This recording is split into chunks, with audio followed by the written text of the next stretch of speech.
May I come in? Yes, come in. Good afternoon, sir. Good afternoon. बैठिए. Thank you, sir. अपना परिचय दीजिए बिना नाम बताए. सर मैंने 10th अनंत आदर्श विद्या मंदिर जोधपुर से किया है और 12th sir Pratap senior secondary school Jodhpur से किया है और उसके बाद मैंने माइनिंग इंजीनियरिंग में बीटेक किया Maharana Pratap institute of agriculture and technology से. आपकी हॉबीज क्या है?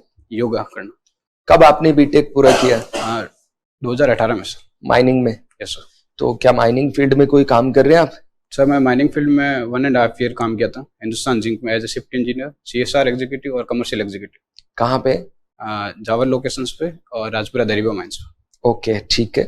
तो माइनिंग में तो बहुत स्कोप है राजस्थान में, आप इसके अंदर बहुत आगे जा सकते थे और आपने अच्छे इंस्टीट्यूट से माइनिंग का बीटेक डिग्री किया है, फिर आप प्रशासनिक सेवाओं में क्यों आना चाह रहे हैं? सर मैं माइनिंग इंजीनियरिंग के दौरान हमें एक प्रोजेक्ट मिला था CSR का. उस दरमियान मैं कम्युनिटी एंगेजमेंट के लिए सखी प्रोजेक्ट था वुमेन के एम्प्लॉयमेंट अपॉर्चुनिटीज को इंक्रीज करने के. तो वहाँ पे मैंने एक दरी उद्योग सेंटर स्टेब्लिश किया था और स्वच्छता कैंप करवाए थे, ministerial health and hygiene camp करवाए और वहीं से मेरा और सिविल सर्विसेज की तरफ हुआ था और तब से मैंने तैयारी शुरू की थी और सिविल सर्विसेज की तरफ रुझान हुआ था. तो ऐसा आपको क्या लगता है इन सिविल सेवाओं में कि आपने अपना कोर फील्ड छोड़ करके और आप इधर आ गए?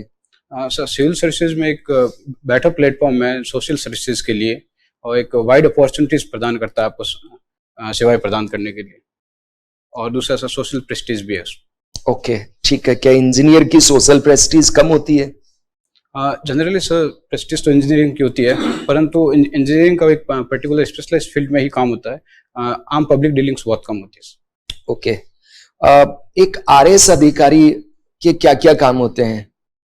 RS अधिकारी एक तो लॉ एंड ऑर्डर को मेंटेन करना और गवर्नमेंट की जो भी स्कीम्स है उनका प्रॉपर इम्प्लीमेंटेशंस और उनका इंस्पेक्शंस और प्रोटोकॉल ड्यूटीज और इमरजेंसीज में कुछ ड्यूटीज उनकी. और एक RPS अधिकारी के? RPS अधिकारी की भी लॉ एंड ऑर्डर और लॉ एनफोर्समेंट का ड्यूटीज. केवल 2 ही काम होते हैं? नहीं सर. और अकाउंट्स में अगर कोई जाता है RS के माध्यम से, उनके क्या काम होते हैं और उसकी मुख्य भूमिका किसमें है? उनके मेनली गवर्नमेंट्स के जो अकाउंट्स हैं उनको मेंटेन करना और ऑडिट्स वगैरह. ठीक है. आपने माइनिंग फील्ड पढ़ी है तो मुझे ये बताइए कि राजस्थान की जो माइनिंग पॉलिसी है वो क्या है? राजस्थान की माइनिंग पॉलिसी में एक तो अभी रिसेंट में है, उसमें एक तो एक्सप्लोरेशन के लिए ट्रस्ट बनाया राजस्थान एक्सप्लोरेशन ट्रस्ट करके. एग्जैक्ट नाम सॉरी रिकॉल नहीं कर पा रहा. दूसरा जो माइनिंग का भी एरिया अंडर 0.54% है उसको इंक्रीज करके 1.5% करना माइनिंग के अंडर. और अभी राजस्थान में कुछ 81 टाइप्स के मिनरल पाए जाते हैं बट उसमें से 57 टाइप्स के मिनरल ही माइंस किए जाते हैं तो उनकी भी संख्या बढ़ानी है, कंटिन्यूस करना. और इन्वेस्टमेंट और FDI का. राजस्थान में कौन कौन से मेटेलिक और नॉन मेटेलिक मिनरल्स पॉपुलर हैं? मेटेलिक में मेनली कॉपर है, लेड एंड जिंक है, आयरन ओर है और सिल्वर. और नॉन मेटेलिक में gypsum, limestone, calcite, rock phosphate और सारे. एक डेटा माइनिंग भी होती है, वो आप वाली माइनिंग नहीं है सर. तो डेटा माइनिंग और आपकी माइनिंग में क्या अंतर है? हमारी माइनिंग मेनली जो अर्थ के नीचे रॉ मटेरियल्स है उसको एक्सट्रैक्ट करते हैं और डेटा माइनिंग मेनली जो डेटा का फ्लो है उससे संबंधित है. ओके, ठीक है. ज्यादा जानकारी सॉरी. ये डेटा माइनिंग जब किया जाता है तो आजकल कहा जा रहा है कि जिसके पास डेटा है, इंफॉर्मेशन है, वो सबसे रिच है. जैसे मार्क जकरबर्ग एंड इनके पास सिर्फ डेटा की वो कमाई कर रहे हैं. तो डेटा की सेफ्टी के लिए अभी एक बिल प्रस्तुत किया गया जिसको केंद्रीय कैबिनेट ने अप्रूवल दिया है, that is data protection act. क्या जानते हैं आप इसके बारे में? डेटा प्रोटेक्शन एक्ट मेनली जो इंडिविजुअल पर्सनल डेटा है या उनको एक तो सिक्योर करने के लिए अपना जो आर्टिकल 21 में राइट टू प्राइवेसी के अंदर और दूसरा एक इंडियन गवर्नमेंट के लिए कि कुछ एक्सेप्शनल सिचुएशंस में ही डेटा को कहीं और अलाउ कर सकते हैं जानकारी वगैरह. और इसमें सर ज्यादा नॉलेज नहीं, सॉरी. ठीक है. आपने महाराणा प्रताप यूनिवर्सिटी से स्टडी की है. महाराणा प्रताप का नाम सुनते ही देशभक्ति की भावना, उनके प्रति बहुत सम्मान ऐसा झलकता है हमारे मन में. तो ऐसे कौन कौन से काम किए थे महाराणा प्रताप जी ने जिनके कारण आज पूरा देश महाराणा प्रताप के लिए श्रद्धा से नतमस्तक हो जाता है? महाराणा प्रताप ने देश एक मेवाड़ सबसे छोटा साम्राज्य था और उन्होंने हिंदुस्तान के सबसे शक्तिशाली सम्राट के सामने युद्ध लड़ा था अपने राज्य को स्वतंत्र कर रखने के लिए, और उसमें भी सबसे कम रिसोर्सेज में, और दूसरा वहाँ की जो लोकल जनता थी उनको प्रॉपर यूटिलाइज किया था, और जो कम से कम रिसोर्सेज को यूटिलाइज किया था। ऐसी कौन सी जनजाति है जो आज भी महाराणा प्रताप के आदर्शों पे चलती है और वो कहीं रुकती भी नहीं है? भील जनजाति है। ओके, तो कौन सी ऐसी प्रतिज्ञा जिसके कारण वो एक स्थान से दूसरे स्थान पर गाड़ियां लोहार वगैरह चलते रहते हैं? Sorry sir. ठीक है सर, आप पूछिए। ये आपका माइनिंग का बैकग्राउंड है और आपने कहा कि वो एक प्रोजेक्ट आपने किया था जिसमें आपको लोगों से संपर्क करने का अवसर मिला। यस। और उसमें आप तो लगा कि इन सेवा में आना चाहिए, तो किसी एनजीओ में जाते तो आप नहीं लगता कि आपको बहुत सारा स्कोप था काम करने का?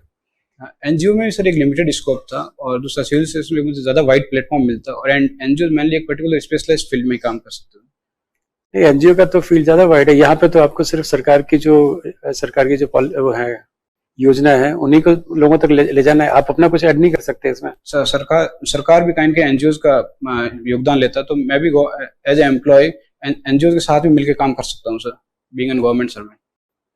चलिए गुड। आपने जावर में काम किया है? Yes sir. राजपुरा दरीबा में भी आपकी पोस्टिंग थी? Yes sir. यहाँ के दो के मिनरलाइजेशन में क्या फर्क है? जावर का जो मिनरलाइजेशन है सर, उसमें एक तो कंसंट्रेशन का राजपुरा दरीबा कंसंट्रेशन ज्यादा है, और राजपुरा कितना परसेंट है एग्जैक्ट? Sorry sir. या इसमें दोनों में बराबर है? किसी में लेड ज्यादा है, किसी में जिंक ज्यादा है क्या?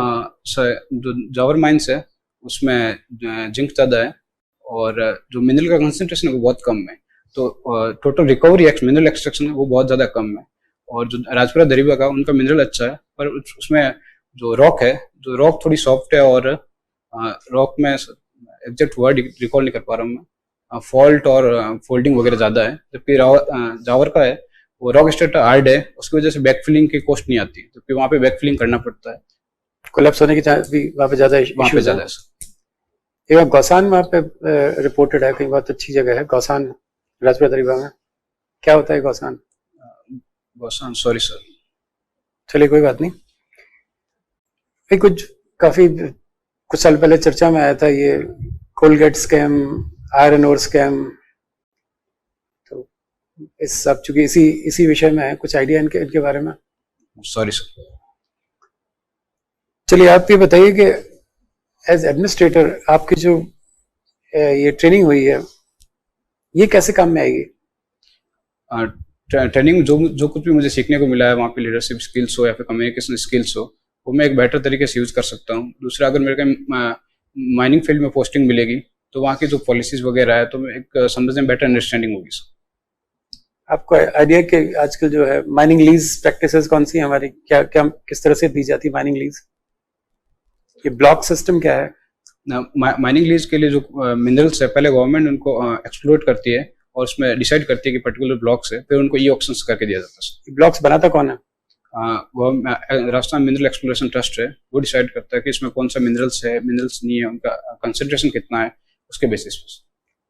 और किसी गवर्नमेंट एजेंसी का इसमें कोई रोल नहीं है? Sorry sir. चलिए, अभी रिसेंटली की चर्चा में है चंद्रयान, काफी चर्चा में है। चंद्रयान 3 को लेके काफी, उसके बारे में बता सकते हैं कुछ? चंद्रयान 3 भारत सरकार की मिशन है, उसमें रोवर और लैंडर को वहाँ पे सॉफ्ट लैंडिंग करवाना है, और इसमें GS-MK3 जिसका एग्जैक्ट नाम मुझे याद नहीं, रीनेम किया है क्रायोजेनिक इंजन के बेस पे, उसके थ्रू उसको प्रक्षेपित किया जाएगा। और ये श्रीहरिकोटा कहाँ पे है?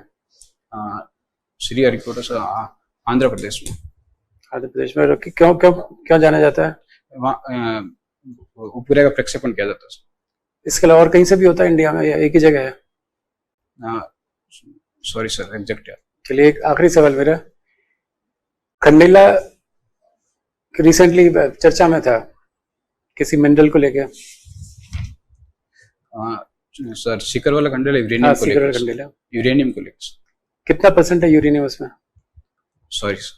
चलिए कोई बात नहीं सर। आपने इंजीनियरिंग कहाँ से की है? Maharana Pratap university of agriculture and technology Udaipur से। माइनिंग माइनिंग इंजीनियरिंग में क्या बेसिकली सब्जेक्ट्स क्या रहते हैं, क्या पढ़ाया जाता है आपको? माइनिंग इंजीनियरिंग में मेनली एक तो एलिमेंट्री नॉलेज है माइनिंग का, उसके बाद में कोल माइन से रिलेटेड सब्जेक्ट्स है और मेटलिफर्स माइनिंग से। जियोलॉजी का इसमें कुछ रहता है क्या? जियोलॉजी का थोड़ा रहता है, बेसिक जियोलॉजी। अच्छा, बजरी खनन से रिलेटेड राजस्थान में बहुत सारे इश्यूज हैं। बजरी एक तो कंस्ट्रक्शन एक्टिविटीज के लिए मेजर मिनरल है। दूसरा इसके अपोज में एक एमसेंट पॉलिसीज भी लेके आई गवर्नमेंट। जो नहीं, इशू क्या है मतलब बजरी खनन से रिलेटेड सरकार इतनी परेशान क्यों है? इसमें डिमांड एंड सप्लाई का इशू है। जो जितनी डिमांड है उतनी सप्लाई कर नहीं पा रहे हैं। दूसरा रिवर पॉल्यूशन, मतलब रिवर्स की जो बेड है उसमें से बजरी को एक्सट्रैक्ट कर रहे हैं, उसकी वजह से रिवर पोल्यूटेड हो रही है और जो रिवर का जो नेचुरल कोर्स है वो इफेक्ट हो रहा है। नहीं तो क्या बजरी अभी खनन लेजिस्टिमेट है या नहीं है, लाइसेंस्ड है क्या? बजरी को कहीं कहीं लीज पे दे रखा है सर, बट अभी बैन लगा रखा है। किसका बैन है? राजस्थान सरकार का। या सुप्रीम कोर्ट का बैन है? नहीं, सुप्रीम कोर्ट का पहले था, उसको हटा दिया गया सर। ठीक है, इसका क्या विकल्प हो सकता है बजरी का? हाँ, एक तो एमसेंट पॉलिसी है सर, मैन्युफैक्चर्ड सैंड, उसका यूज किया जा सकता है बजरी की जगह पे। क्या है एमसेंड? जो स्टोन्स वगैरह है, फिर ग्रेनाइट रॉक है, उसको पीस के मतलब पोलराइज्ड करके उसको यूज किया जा सकता है। कब आई है एमसेंड पॉलिसी? 2020 में सर, एग्जैक्ट। ठीक है, अयस्क और खनिज में क्या अंतर होता है? मिनरल तो कोई भी जो फिजिकली और केमिकली कंपोजिट है, जो अर्थ में अकर होता है, उसको मिनरल बोलते हैं सर। और एस वो होता है जिसमें कंसंट्रेशन हो मिनरल की, जो इकोनॉमिकली वाइबल हो, उसको एक्सट्रैक्ट किया जा सकता है। तो क्या सारे खनिज वाइबल नहीं होते? नहीं सर, सारे वाइबल नहीं है, वो इकोनॉमिकली वाइबल नहीं है, क्योंकि कंसंट्रेशन बहुत कम होती है, तो फिर आगे उससे मेटल या फिर कोई भी वाइबल। राजस्थान में मतलब ऐसे खनिजों के नाम बताओ, अयस्क के नाम बताओ, धातुओं के नाम बताओ या धातु खनिजों के नाम बताओ जो वाइबल है। हाँ सर, एक तो इसमें आयरन ओर है, रॉक फॉस्फेट है, लेड एंड जिंक है, और सिल्वर है, जिप्सम है, लाइमस्टोन है। और चलो, जिंक और सिल्वर के कोई ऐसे अयस्क के नाम, मतलब अयस्क बताइए जिनसे एब्स्ट्रैक्ट किया जाता है। गैलेना सर, बेसिकली गैलेना ही है या और भी है? मेनली हिंदुस्तान जिंक से गैलेना से एक्सट्रैक्ट किया जाता है। एक और नाम है जो मुझे एग्जैक्ट याद नहीं है। केमिकल नेम क्या है गैलेना का? पीवीओ। और अगर लोहे की बात करें, लोहे के अयस्कों के नाम बताइए। Magnetite, haematite. ऑक्सीजन सबसे ज्यादा किसमें होता है? Exact sorry sir. District level पे कोई माइनिंग से रिलेटेड बोर्ड होता है क्या, जो हेड डिस्ट्रिक्ट कलेक्टर हेड करता है? डीएमएफटी होता है, डिस्ट्रिक्ट मिनरल फाउंडेशन ट्रस्ट होता है। ठीक है, उसमें क्या होता है? उसमें मेनली जो माइनिंग अफेक्टेड एरियाज है उनके लिए एक फंड बना रखा है, जिसमें अगर 2015 से पुरानी माइनिंग लीज है तो उसका 30% उनको देना होगा कॉन्ट्रीब्यूशन रॉयल्टी का, और अगर 2015 के बाद की लीज है तो 10% कॉन्ट्रीब्यूशन उसमें देना होगा। और इसका 60% एरिया है, 60% ऑफ फंड है वो प्रायोरिटी एरिया में खर्च किया जाएगा, जैसे हेल्थ हो गया, एजुकेशन हो गया, और 40% जो अदर एरिया फंड का 60% जिसमें यूज किया जाता है वो एक स्कीम है, प्रधानमंत्री खनिज क्षेत्र कल्याण योजना। उसमें क्या है? उसमें वही सर, 60% मेनली एजुकेशन। होता क्या है? उसके प्रायोरिटी सेक्टर कौन कौन से हैं? एजुकेशन हो गया, ड्रिंकिंग वाटर हो गया, हेल्थ हो गया सर। ठीक। सिलिकोसिस क्या है? सिलिकोसिस माइनिंग डस्ट से एक रोग होता है, और इनहेल करने से लंग्स का। ठीक है, सिलिकोसिस पॉलिसी अभी आई थी रिसेंट में सर, उसमें एक तो जो भी रोगी है उनके रिहेबिलिटेशन के लिए आर्थिक सहायता है 2 लाख रुपए, और उनको मासिक पेंशन है 1500 रुपए की। अगर किसी की डेथ हो जाती है तो 3 लाख रुपए सर उसमें। 3 लाख रुपए। रेयर अर्थ मटेरियल्स क्या होते हैं? रेयर अर्थ मिनरल्स सर, जो 17 मिनरल्स का एक ग्रुप है, एग्जैक्ट नाम रिकॉल नहीं कर पा रहा हूँ, सॉरी सर। कोई बात।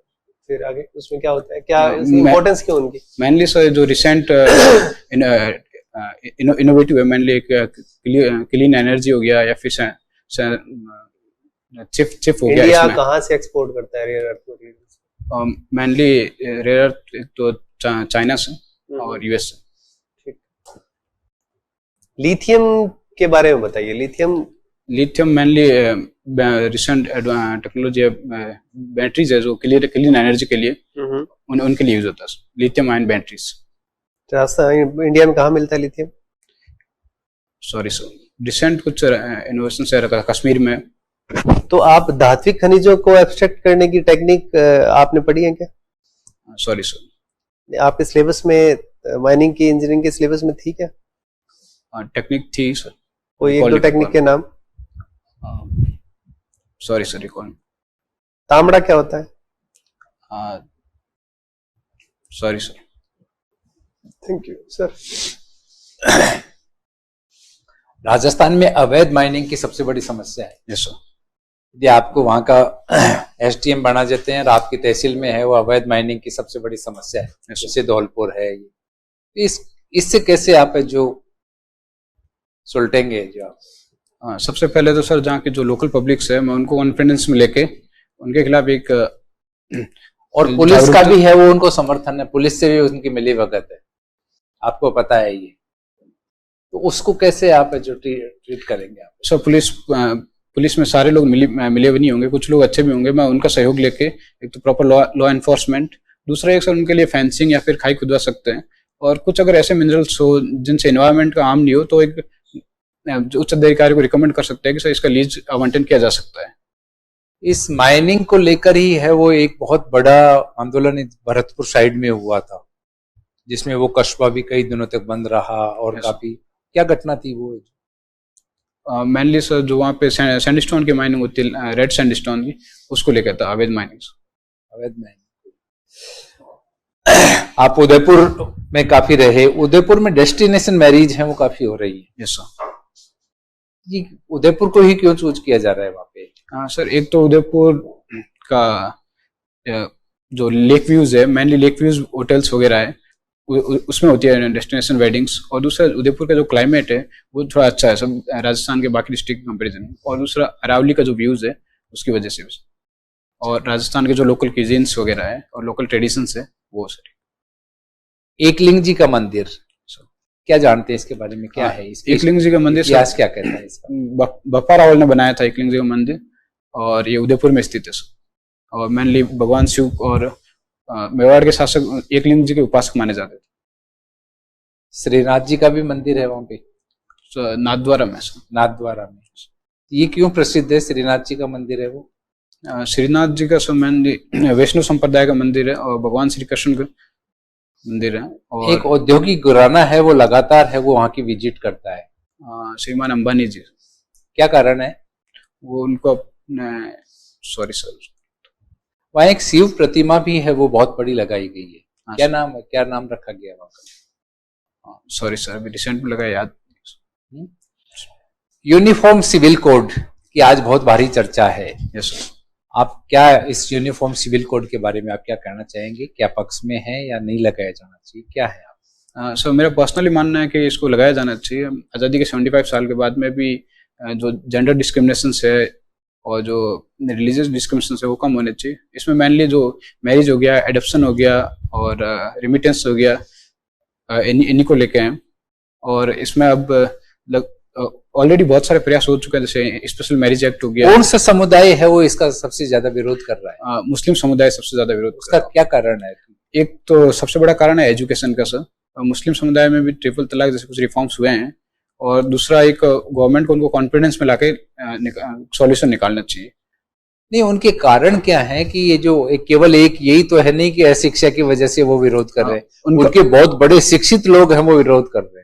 उनका मेजर रीजन ये है कि उनके जो ट्रेडिशंस है उनमें एक रिलीजियस फ्रीडम है वो खत्म हो जाएगी, उनको लगता है काइंड का। क्या है उनकी क्या ट्रेडिशंस हैं जिनके ऊपर सबसे बड़ा दिक्कत आने वाली है उनको? उनके अलाला हो गया, इज्जत हो गया, और दूसरा मैरिज के हो गए। राजस्थान में ग्रामीण खेलों का आयोजन किया जा रहा है सर, क्या उद्देश्य है इसके पीछे? जो राजस्थान में जो भी ग्रामीण क्षेत्रों की प्रतिभाएं हैं खिलाड़ियों, उनको प्रोत्साहन करना, दूसरा सांप्रदायिक सौहार्द, कम्युनिटी में सौहार्द बढ़ाना, और एक इसकी वजह से ग्रामीण क्षेत्रों में खेलों का इंफ्रास्ट्रक्चर भी डेवलप होंगे। इसके साथ साथ कौन कौन से खेलों को शामिल किया गया है इसमें? मेनली खो खो है, शूटिंग बॉल है, वॉलीबॉल है, टेनिस बॉल, क्रिकेट है, कबड्डी है। पालनहार योजना पालनहार योजना गवर्नमेंट की एक मेनली जो जिनके पेरेंट्स नहीं है या फिर एक जेल में इनमेट्स वगैरह, उस केस में गवर्नमेंट कुछ सहायता देती है, क्या एग्जैक्ट फिगर कितना याद, सहायता देती है? सॉरी कैसे? सर एग्जैक्ट फिगर याद नहीं है। जीएसटी का नाम सुना है आपने? Yes sir. जीएसटी क्या है ये? गुड्स एंड सर्विस टैक्सेस है, एक इंटीग्रेटेड टैक्स है हिंदुस्तान, टैक्स है हिंदुस्तान का। कितने स्लैब हैं इसकी? सो एक 5% का, एक 12% का, एक 18% का, एक 28% का। अच्छा, पेट्रोलियम पदार्थों पे नहीं लगाया हुआ है नहीं जीएसटी, क्यों? अभी बोल रहे हैं सर इसमें तो रेवेन्यू का इशू है सर इसमें। क्या इश्यू है? जो रेवेन्यू तो जीएसटी है, वहाँ रेवेन्यू है, तो क्योंकि revenue तो है ही इसमें इसमें। टैक्सेस आई है सर कुछ कुछ स्टेट्स में, जो मतलब जीएसटी से भी ज्यादा टैक्सेस हैं, उसकी वजह से। कितना टैक्स है यहाँ पे पेट्रोलियम पे राजस्थान में? सॉरी सर एग्जैक्ट याद। आपकी हॉबी योगा है, यस सर। योग से क्या तात्पर्य है? योग से कर्म कुशलम सर, इसका तात्पर्य बताइए थोड़ा। काम लगातार कर्म करना ही योग है सर। लगातार कर्म करना ही योग है, तो आप सुबह शाम 24 घंटे योगी करते रहते हैं? नहीं सर। कार्य तो हो ही रहा है आपका, सोना भी काम है, खाना भी काम है, अभी भी आप योगी कर रहे हैं, तो फिर विशेष आपकी हॉबी क्यों है योग? हॉबी तो नहीं है सर, मेरा एक इंटरेस्ट है जनरली, जो भी मुझे टाइम मिलता है तो मैं थोड़ा बहुत योग कर लेता हूँ। योग दिवस कब आता है? 21 जून को सर। ओके, कौन कौन से योगासन आप करते हैं? तो ताड़ासन है सर, पादहस्तासन है, और ऊर्ध्वमुखासन है, और सूर्य नमस्कार है सर। ओके, आप ताड़ासन करके दिखाएंगे सर? थैंक्स।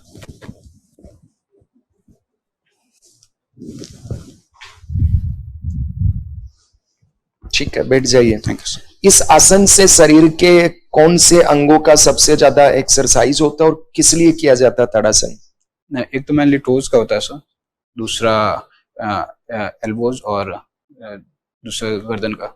इसमें एक तो पेट की समस्या और दूसरा सॉरी सर एक तैयार। सूर्य नमस्कार को सभी आसनों में सर्वश्रेष्ठ क्यों कहा जाता है? सूर्य नमस्कार की वजह से शरीर के सारे अंगों का एक्सरसाइज होता है। ओके, कितने आसन किए जाते हैं इसमें? 12 आसन। कौन कौन से? स्टार्ट करते हैं सबसे पहले सर, सॉरी रिकॉल नहीं कर पा सर एग्जैक्ट, वो भी पूरी तैयार नहीं है सर। ठीक है, आप मुझे योग दिवस कब आता है बताइए। 21 जून को सर। ओके, अष्टांगिक योग भी एक शब्द आता है, क्या होता है और उसमें कौन है अष्टांग? यम नियम आसन प्रत्याहार ध्यान समाधि। ओके, विपासना क्या है? Sorry sir. ठीक है, आपका साक्षात्कार हो गया, अब आप जा सकते हैं। Thank you sir.